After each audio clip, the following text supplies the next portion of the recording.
لله ما في السماوات وما في الأرض وإن تبدوا ما في أنفسكم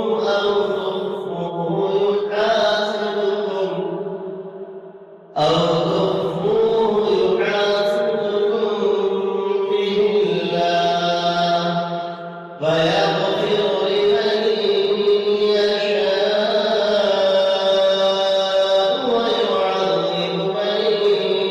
يشاء والله على كل شيء قدير. آمن الرسول بما أنزل إليه من ربه والمؤمنون كل آمن بالله وملائكته وكتبه ورسله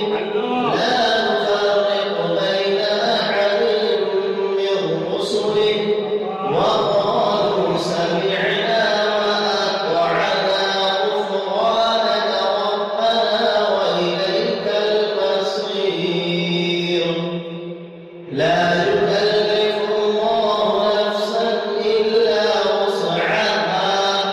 لها ما كسبت وعليها ما اكتسبت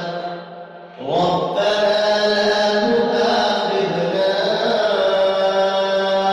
إن نسينا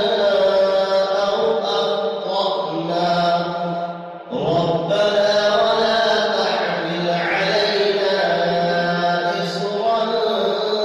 كما حملته على الذين من قبلنا ربنا ولا تحملنا ما لا طاقة لنا به واعف عنا